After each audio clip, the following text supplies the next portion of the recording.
Thank you, young lady. Let's go on Lansdowne. All right. All right. Welcome to episode number 111 of the Loaded on Lansdowne Boston Red Sox baseball podcast. I'm your host, Mark Jacaris. Alongside me virtually today is Andrew Andrews. And, Andy, the season's over for the Boston Red Sox. They got eliminated by the Houston Astros on Friday. Yeah. And I can't think of a series where momentum shifted so quickly, I guess you could say. The Red Sox had a chance in game one. They came back and won big in games two and 3. And they hit three grand slams in 2 games. It looked like it was all Red Sox. Sports radio, Big Jim Murray, Felger and Jim Murray were like, this series is over.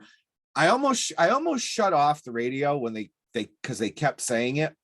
And I was like, what the hell are you guys talking about? Like, it was like a jinx thing. You know how people. I said to you that day, I said, I'm starting to get that feeling. Like, I think they got a shot to win this thing. And that's when you're going to get kicked right in the stones. And guess what? It literally happened that day.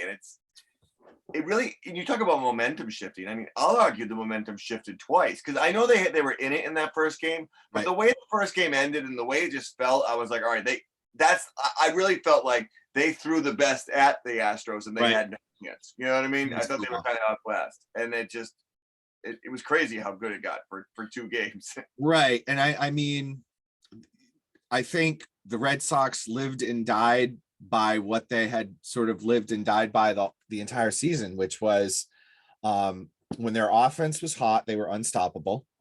And when their offense cooled off, and amazingly, their offense had a good run up until about August, right? Or, maybe late July, right? So I think it's funny because I think the Astros series was a microcosm of the entire series.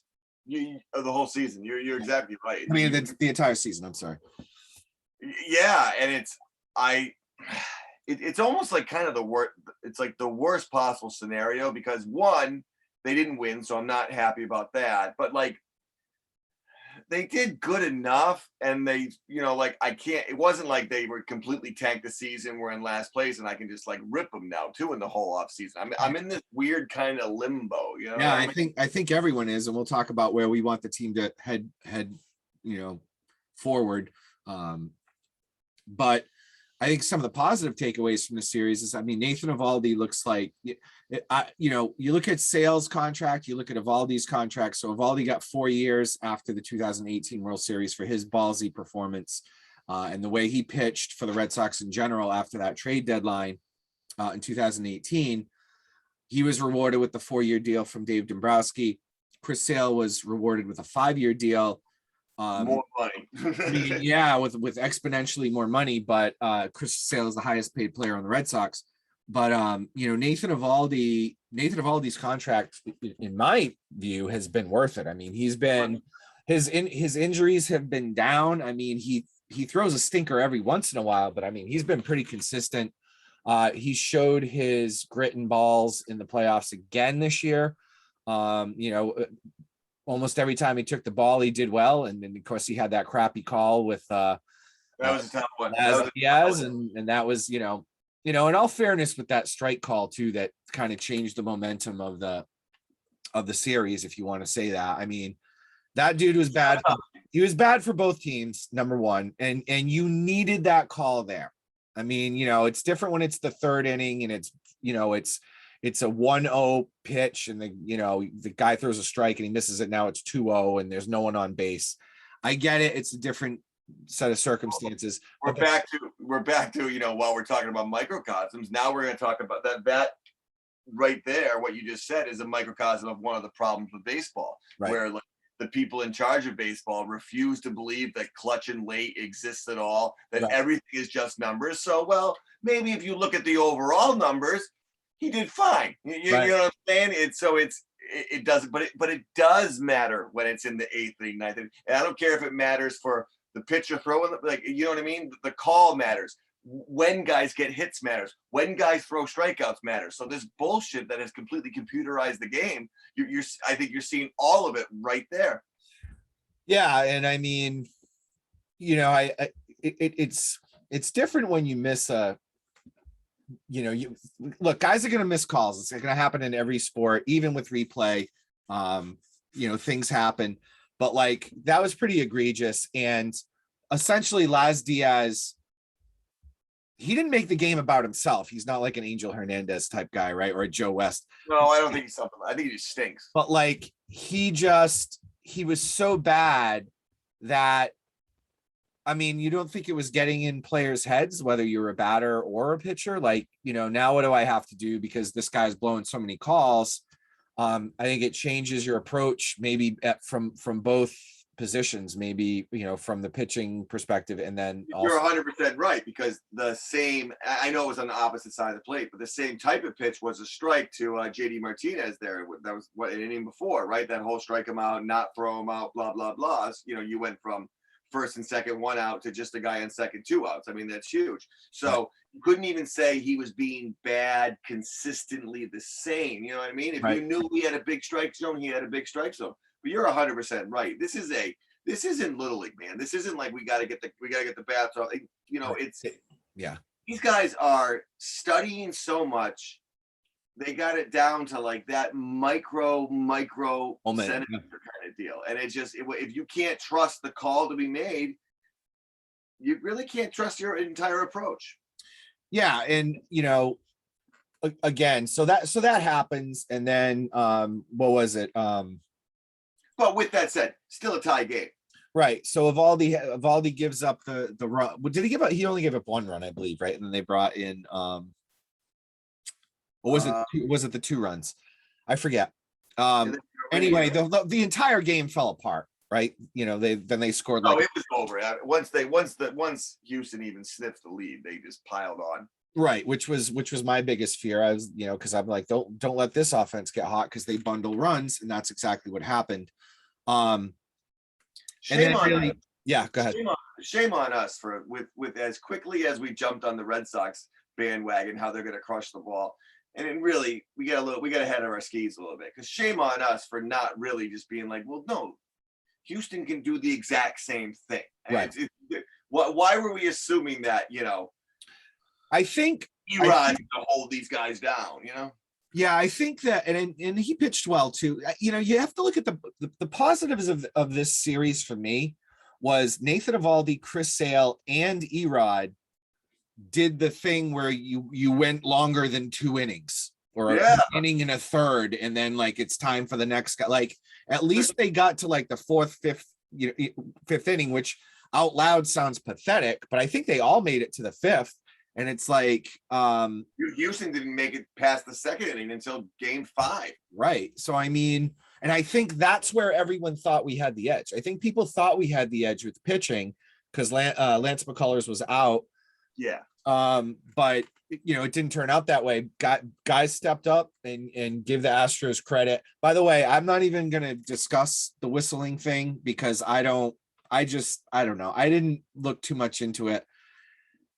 I don't know if Houston has the balls. Thank you. That's what I was going to say. Okay.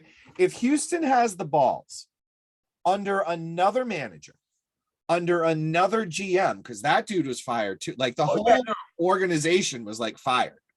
Like if those players have the balls to concoct, and look, Dusty Baker's not a young man. Okay. Like, so maybe he's completely clueless with his latex gloves and his Apple Watch or whatever, his Fitbit or whatever the hell he's wearing. Oh, but there's still someone in the front office above him who has to be paying attention to make sure that shit doesn't happen again. Right. Because if they have the balls to do that again, then I mean, I don't know what you do. I don't know how you punish them this time.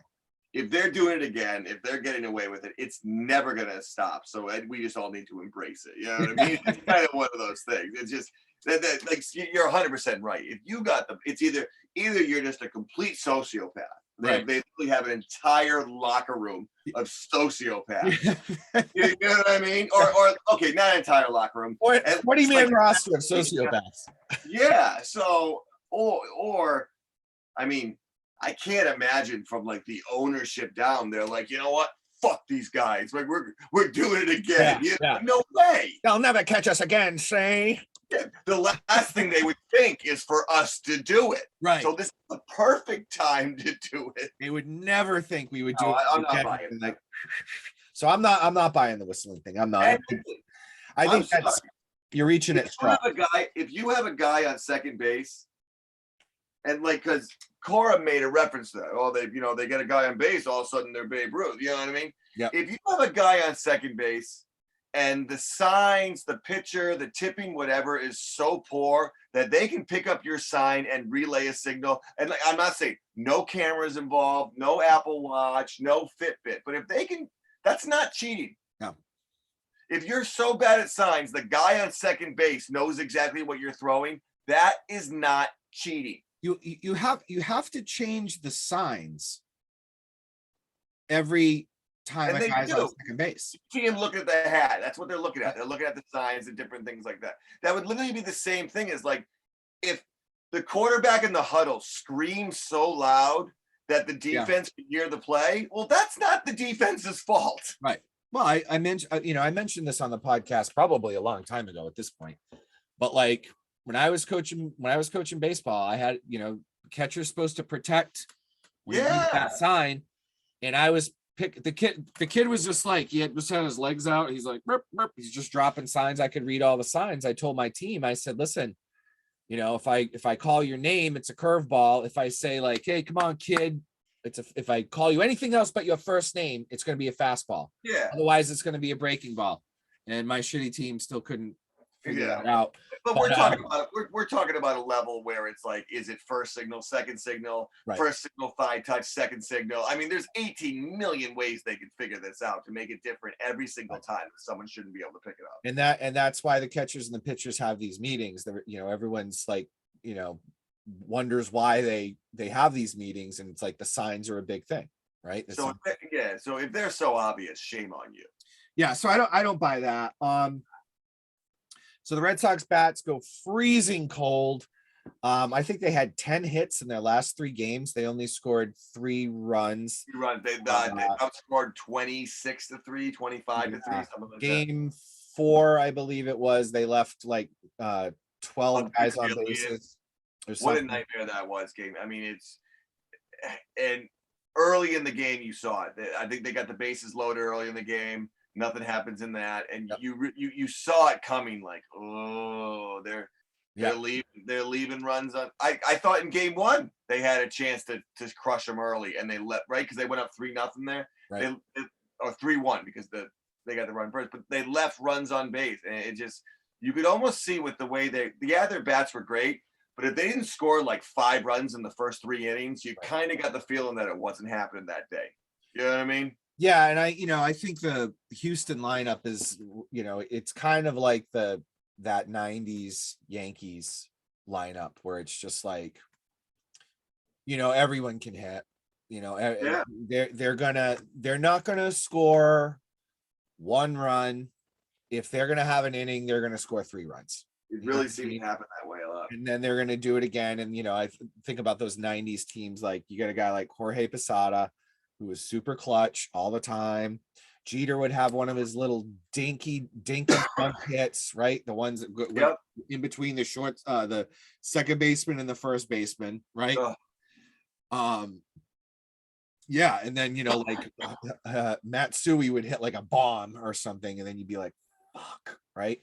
No, and you knew, and I gotta tell you, the last game was the last time in a while I genuinely I'll scream and yell at the TV, and I gotta be honest, a lot of times I'm acting for my kids, you know what I mean? But right.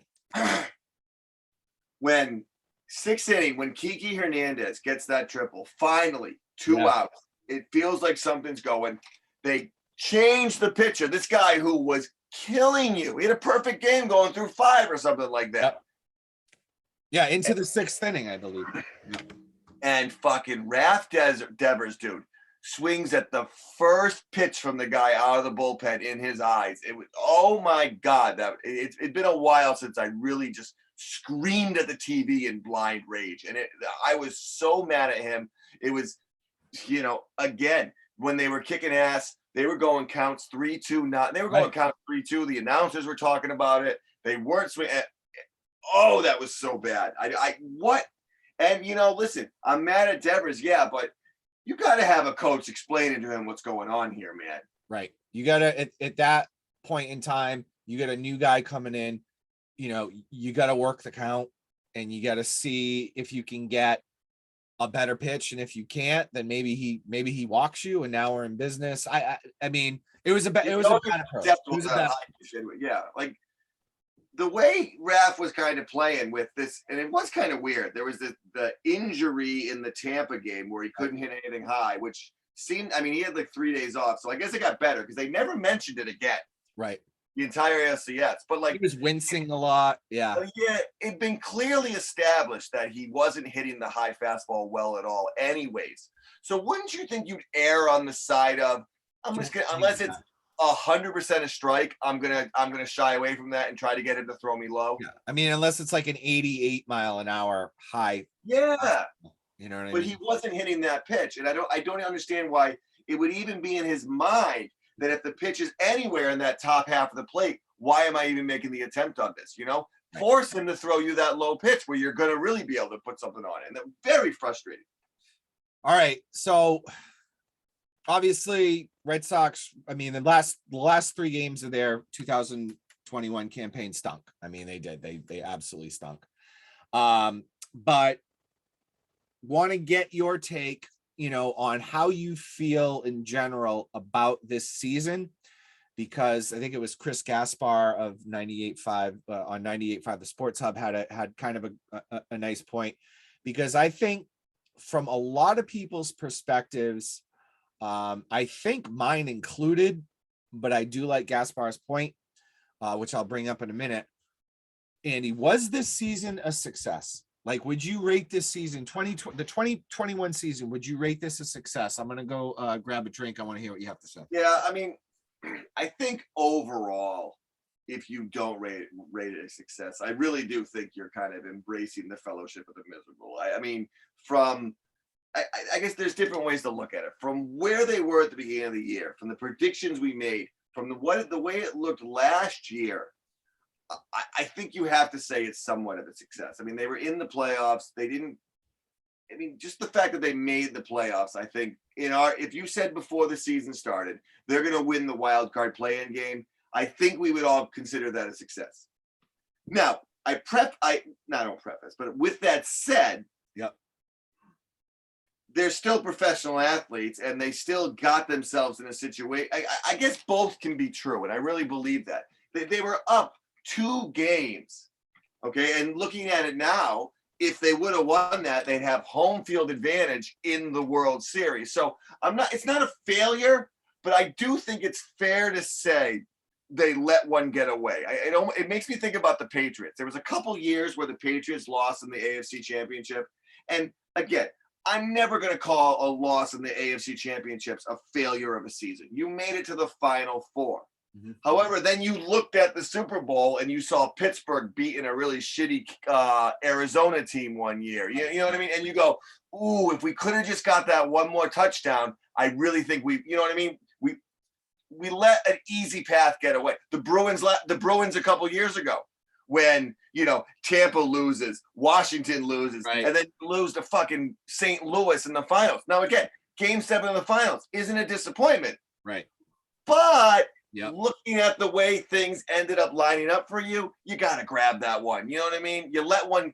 It's not a failure, and I think this year's not a failure, but the Red Sox might have let one get away. Yeah, especially I think let's not try to sugarcoat this situation. Like the Atlanta Braves got hot at the right time. Yeah. Okay. But the Atlanta Braves are not better than the Los Angeles Dodgers. The Atlanta Braves are not better than the San Francisco Giants. And if this was a Braves Red Sox World Series, we would be salivating. Oh God, you think salivating. The cards fell the way the cards should have fallen to make this our best chance. You know what I mean? Right. That Braves team, I think if you would have asked them with true certain beginning of the season, they got a lot of young talent and stuff, but I think they would even said, they're down their best player too. They're down their best player. They're down their best player. We're a year away. You know what I mean? Right. And they might steal one because I think just like before, I think Houston still has the same problems. They got one starting pitcher who is a sinker ball pitcher. And history doesn't love to rely on that. It's worked. Trust me, it's worked. Yeah. Derek Lowe. Exactly. And the Houston offense could go cold again. I mean, that's definitely a possibility. Well, here's what I think. Certainly, again, to echo your sentiment, back in March and April, especially after last year, they didn't add any huge pieces. Nope. So I of course had them down for 77 wins. They won 92. All right. So which puts them in third place, with fourth place in the division, right? 77 wins would have had them in fourth place, and that's what I thought they were going to finish. I didn't think they were going to finish below Baltimore. No, that's impossible. When Martin Perez is your best pitcher in 2020, it's like yikes. By a lot, yeah. So I was very concerned that they didn't really shore up any starting pitching. Well, all they told us was no. Sale is like getting somebody, and if anybody, you see this with ACLs, you see this with Tommy John. Right. You're not better until the next season after you come back. You know what I mean? It takes that time. So the bullshit they fed us about, oh no, Chris Sale is like trading for a big time starter it turned out to be exactly that we were right about. A lot of stuff we were wrong about this year. Yeah. We were right about the fact that Chris Sale, now he might be fine next year. Right. I'm not the way he pitched now. I'm giving him the benefit of the doubt that it's 100% a medical situation and things need to get stronger and stuff like that. He's gotten it now. If he's pitching like this, I think he's a good enough a competitor, even if he's not as strong as he used to be. I do think he'll learn how to pitch a little bit more. He can be a little more finesse. He can be a little more, and I think he can do that. Some guys gain velocity after Tommy John. Now I think I've heard that too. Yeah, Chris Sale may be a little bit too old for that to happen. Usually it's more in young guys. But could he hit a kind of a not as accurate, but a Greg Maddux, Pedro Martinez part of his career? Where I think he's a lefty, so if he can throw junk, and he can throw junk effectively, he can learn how to be a different pitcher. You know what I mean? I think so. That being said, right, as far as I think most of the fans understand that not much was expected of the team this year. So I had a really fun time watching that pennant race. I had fun watching the first half of the season, and then sort of like late July, August came and they were dog shit. And then the COVID thing happened. And then September, they kind of righted the ship. I think that helped. I honestly, that little slump, I know it hurt, but I think that I don't know if they were just a clear runaway with the East going in. I don't know if they beat Tampa Bay. If Tampa Bay is a wild card going up against them, I don't, you know what I'm saying? Yep. If it's too easy. So I think maybe the adversity helped them a little bit in that situation. Well, to your point too, here's why I consider this season overall, I consider it a success. And although I do think they squandered opportunities in the ALCS, here's why it doesn't bother me as much, because it's because of who they beat in those first two rounds. So, and this has nothing to do with, oh, dude, I hate the Yankees, the Skankies, or the Stankies, or whatever these people. Empire. Yeah, whatever these people, their stupid nicknames for the Yankees are, right? The Yankees probably are a better team than you, and you beat them, and they're your rival. Okay, yeah, and you lucked out, right? You eked it by. You were able to host the wild card game, which I think was very important. So don't call that luck though. That's because you took care of business. Oh, absolutely. You took just enough just enough. Yep. But just you did just enough to get to where you had to be. And before credit to the Red Sox. Stop telling me games don't count in April, because clearly they do. Exactly. We're both on the same page. Yeah, we're both on that one. Go ahead. We always have been, I think, since day one of this podcast. Because Glenn Orway was always like, they don't matter, and that's the stupidest thing I've ever heard. So, but then they go up against the Rays, who I used to hate. When the Rays first got good, I hated it. Yeah. Because I thought it was temporary.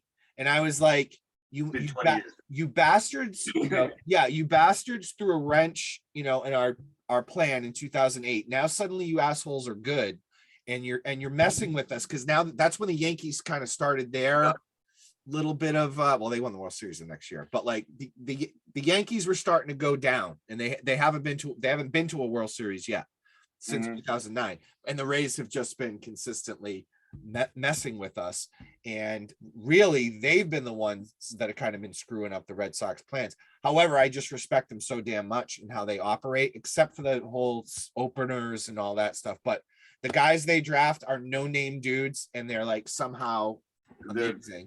But you knock them off, 100-win team, AL East, right? So here's my point. If the Red Sox were to beat the Mariners and the I don't know who else. Oakland. Oakland or something. Like, so let's say the Rays and the Yankees had some semblance of epic collapses.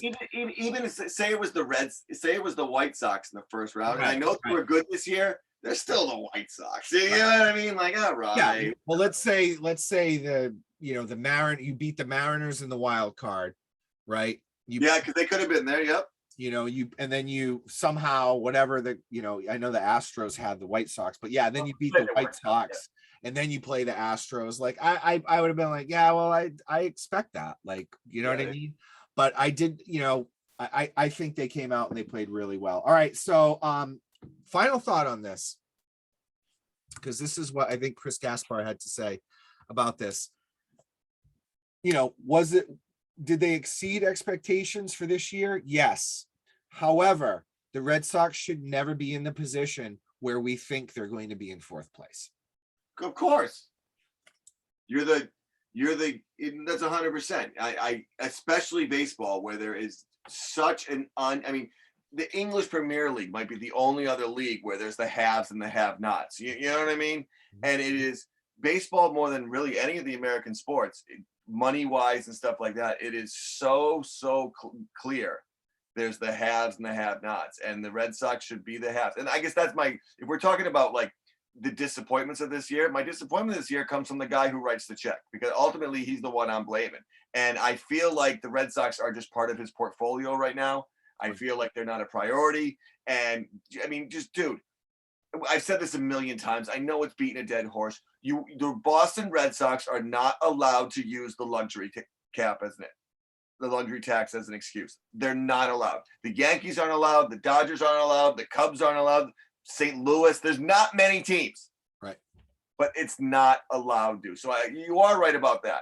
And I think really this whole disappointment, I'm gonna take these I'm gonna reserve my judgment for what they do now, because they got away with, I would argue, not really doing what they want. You know what I mean? You can tell me they did not know that Renfroe was going to hit 31 home runs. Okay.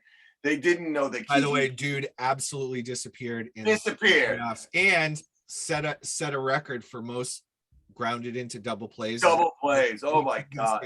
So I think there's a lot of second guessing you can do with the coach. But hey, without Renfroe, you're not there. And Kiki Hernandez, the way he worked out. I mean, listen. And Kyle Schwarber. Yeah. Okay. Exactly. But those work out. You're taking a shot at it. But the Boston Red Sox, those should have been the extra guys that just worked out, and that's really awesome. You know what I mean? Yes. They didn't make so. If they stay on the course of, well, we're just going to kind of build up from here, and if they don't really, they got to do something here. All right. So speaking of that, moving forward, this is the final segment for today's show. What do you want to see happen? We have, and again, this is awful because it's on my phone here. we have a bunch of guys who, you got kind of decisions to make. Who do you want back? Who could you care less about? Let's start with who I don't, and I'm worried about this. Yep. This is not translating well on my phone, by the way, just to let you know. Okay. But yeah, go ahead. I'm concerned about, believe it or not, Erod pitching better in the playoffs actually concerns me. Yeah. Because I do not want him on this team anymore. I know he pitched well in the playoffs. He did. He pitched very well in that, especially that one game. So I'm very well. I don't want that to become a thing like, oh, we got to keep him now. You know what I mean? I'm done with him. He needs to move on. You got By the way, he will be making, if I can find him here. He's a free agent. Yeah, and he will be making, that can't be right. I don't even know if they have him on here. But he's gonna want like a 4-year deal at like 18 million, 17 million, something like that. And I think that's insane. Okay. In my mind, you have two pitchers on this team who I want on the team next year: Evaldi and Whitlock. Yep. Honestly, there's other guys I like, but there's no one else I gotta have on the team next year. You know what I mean? So, Sale's obviously a guy, the track record, I'm giving him a shot. You know what I mean? Yeah. So, well, you can't trade him because you can't trade him. It's too much money. So I'm not saying anything like that, but their bullpen, is there anyone there besides Whitlock that you think you'd miss? That's not replaceable. I mean, do they have Ottavino for next year? I think they do.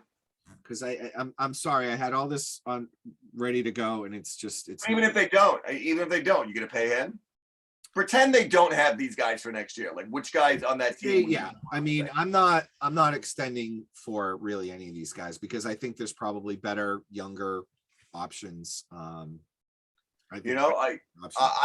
have no problem taking a shot with Tanner Hawk as a starting pitcher to get the year going. I have no problem with that. You got him under control. He's cheap money. If he's your fourth or fifth starter, then you might be in a good situation. They don't know what's going to happen with Whitlock. They don't know if they're going to try to convert him. Yeah. So then you might be talking about a rotation that includes Evaldi is your default number one right now, right? I think you know what? We've been saying that for a lot of years. Default. Right. I'm going to take away the default. He's your number one pitcher. Yeah, I agree. He's your number one guy. Then you get Sale. Then you got Houck, Whitlock. Those are your four. And then you do a, I think Martin Perez is under control. I don't know. I think Garrett Richards, these guys signed these 2-year deals, I believe. I got no use for Martin Perez anymore. Thank you. You did a good job. Love you. Mean it. I got no use for him. I don't either. But again, if I could freaking just see this. I mean, in the bullpen, Josh Taylor, thank you. Yeah. Ottavino, thank you. The Nobles guy, he was supposed to be the second coming. Thank you. I mean, it's where we are. Yep.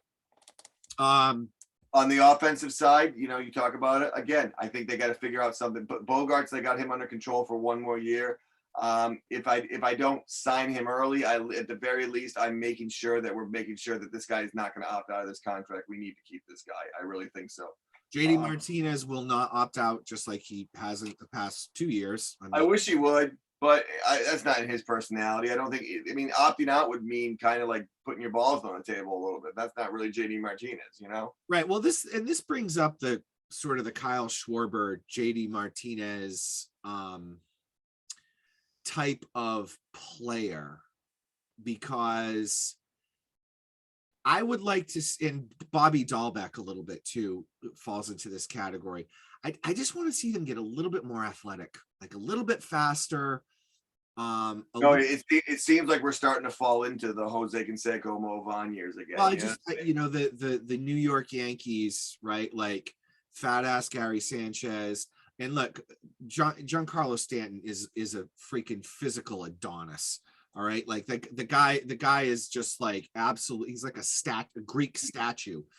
How athletic is he? You know what I mean? Yeah. And if that was a pretty, that was a pretty, gay statement on my part, but A little bit. That's okay. like That's there's okay. anything wrong with Nothing that. wrong with that. I might be a little bit attracted to him. Who cares?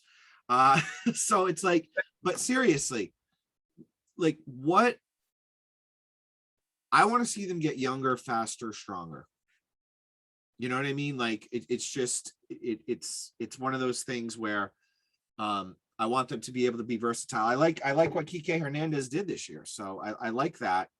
I think we're starting to see the days of the guy who's just a DH.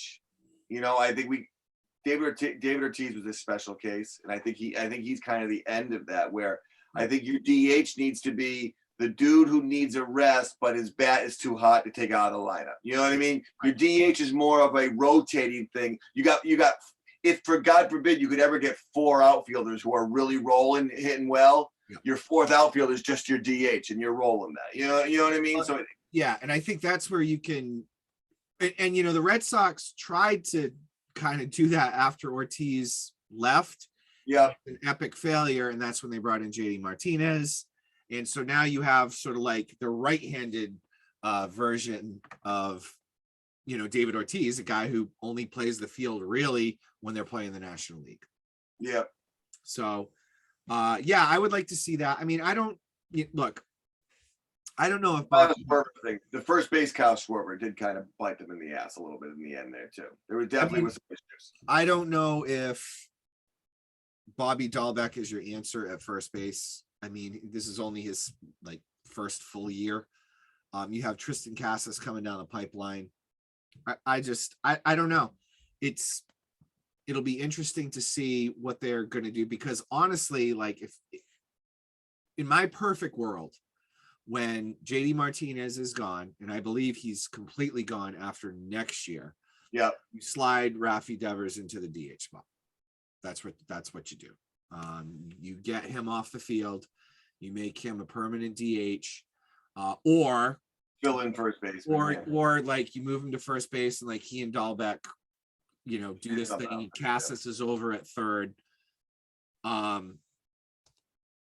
mean, that's maybe what's going down, but I just think that if you line up, if you put the faith in Houck and you put the faith in Garrett Whitlock, if you convert him to a starter, and now you're looking at Evaldi Sale, Houck, Whitlock, and then some shit bum for the 5th starter, I don't think you have to go out there and sign, some major free agent pitcher.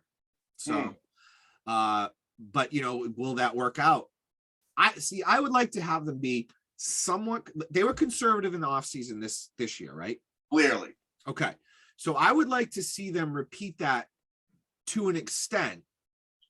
I mean, if you're gonna do it, you can't keep switching. Our biggest complaint years ago was they kept switching philosophy. So right. You're right. If you're gonna do it, you gotta just do it and accept the fact that I'm gonna bitch and fucking moan about it. And if I know Kyle Schwarber has been like, I really want to stay here, and the Red Sox haven't really said anything, but if you want to sign Schwarber, I mean, it has to be on some sort of discount, because the guy, I mean, if the guy is not some he's not Ozzie Smith out there, you know what I mean? He's got to be more than basically a left-handed DH, because I mean, you already have that in Rafi Devers. So it's like he's got to be something else, or he's going to be less money.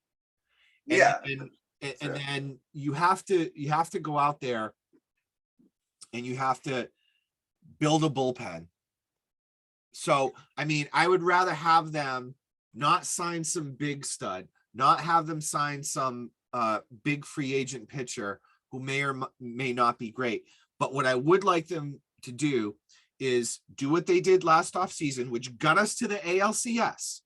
However, at the trade deadline 2022, if you're in contention, you need to go out there and make bigger moves than you did this year. Because I would say you're dead on in that. That's really going to be the make or break for how I'm feeling about this team, is the trade deadline. I can't hear them. Well, we're still kind of building. No. This makes it 2 years now, and if the idea of building up your farm system and stuff doesn't have to mean to play on the big league team. You know what I mean? If building up your farm system is what gets you something, that is an acceptable reason to build up your farm system too. Absolutely. And especially if you, it doesn't necessarily have to be a huge name. I always look at it like, at these trade deadlines, look at the teams like, go out and grab the Pittsburgh Pirates best starting pitcher. Go out and grab the Kansas City Royals best starting pitcher, because you're not going to maybe, you're not going to have to give up as much as, trading for Max Scherzer, like the Dodgers did or whatever. So I don't know. It'll be interesting to see moving forward. It's going to be a really interesting offseason. So, but just to kind of put a pin in it here, as far as though, like from last season COVID to now, even the way I felt about baseball, like I was like, with the new season starting, at the very least, as a fan, I think if you look at Fenway Park over that series, I think that at the very least they've reinvigorated the fans. You know what I mean? I think baseball is going to. It's no longer the national pastime. I do think it's going to be more of a niche sport. I get that, but they were at a risk of really losing some fans this year, and at the very least, they stopped the bleeding on that. Absolutely. You can say what you want about the sport of baseball, but when you have fans at Fenway for the playoffs, you and I have been to a World Series game together. We've been to these games. I mean, Red Sox fans do, for the most part, live and die by every pitch. Like, you might go down for five beers a game and miss basically the entire, the entire like fourth inning. All right. But like, you're focusing. But like when you get back to those seats, man, you are focused and you are dialed into that game. No, I thought Fenway Park put on a real good showing. I was pretty impressed, man. It was good to see, and the fans were pumped to be back, and it was good. It was good to see. So, let's see if baseball can bring it back. This exciting World Series, yeah. Absolutely. All right. So that is it for episode 111 of the Loaded on Lansdowne Red Sox Baseball Podcast. I'm your host, Mark Chikaris. Alongside me virtually today is our super producer, Andrew Andrews, and we will see you next time. Peace.